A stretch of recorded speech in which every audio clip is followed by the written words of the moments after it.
There is always a reason to be happy, if you care to look for it, if you decide that you want to. I think so often we get swept up and caught in this idea that there's so much bad stuff going on in our lives, in the world, that we can't justify being happy.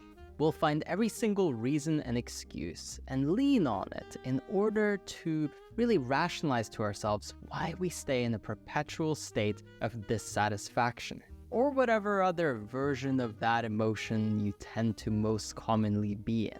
Think about it. How often do you actually just enjoy what's in front of you? Truly happy, in bliss.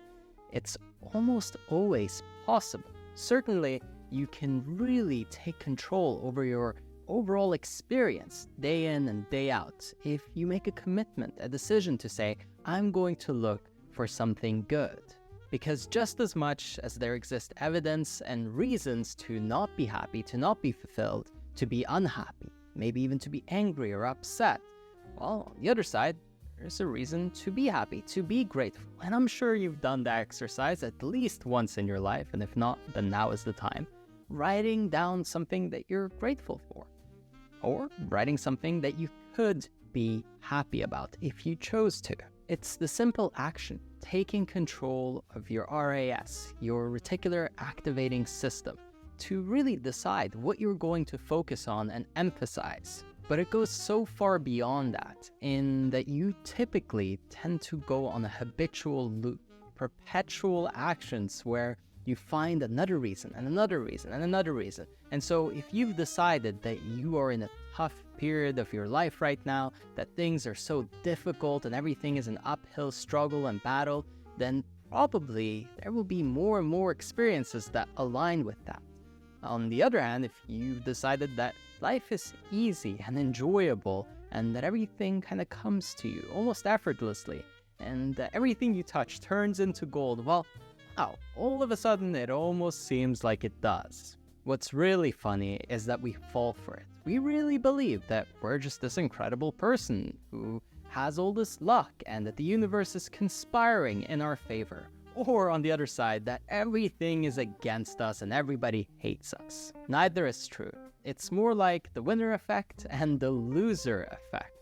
The person who loses their confidence, who starts to criticize themselves, who starts to get really self-conscious, maybe builds anxiety and depression. Of course, it's more likely that they're going to fail, that they're going to continue to stay stuck. But the magnificent thing is that it only takes one moment where you realize, wait a second, I don't have to keep buying into this crap. I don't have to believe that I'm no good and that I'm not capable and that things don't go my way. Let's find some proof for why I am a winner. I'm the kind of person who can do anything I set my mind to. And maybe you've got some solid ammunition, some evidence in the bank from previous experiences, previous successes. But even if you haven't built any incredible momentum so far in your life, you've got little wins. And even if you don't have little wins, you could stack them and create them very, very quickly.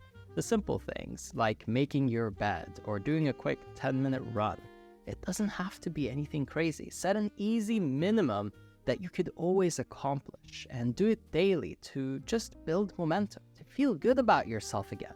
Keep your own word to yourself, your promises, your commitments to everyone else, sure, but most importantly, to you. When you follow through on who you say you're going to be, it really breeds a ton of confidence. And what that then does is create this feeling of, yeah, you know what? I'm strong, I'm capable.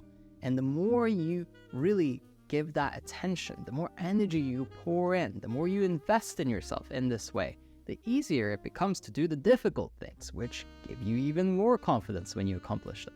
In a very short amount of time, you can go from barely wanting to get out of bed to taking on the project of your lifetime. I want you to feel like you could literally do anything you set your mind to. And to create that, to really start the momentum of it all, it begins with the little things. So right now, what are you happy about? What are you really enjoying in your life?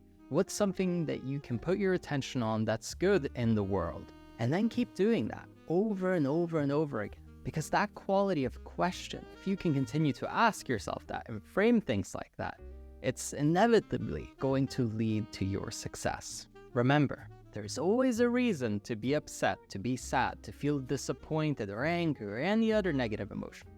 Just as much, there's always a reason to be happy, to feel bliss, hope, excitement for the future. It's all there for you. Whatever you choose to focus on and expand is up to you. And hey, if you want me to personally coach you every week, hold you accountable, help you sharpen your mindset and really perform at your best to accomplish the greatest goals that you have in life, then I invite you to go to erafael.com. Link is in the description. Over there, you can book a one-on-one call with me. We'll talk, see if we're a good fit, and if so, I could be coaching you every week. Looking forward to talking to you. As always, hope that you enjoyed this one, and I'll catch you on the next one.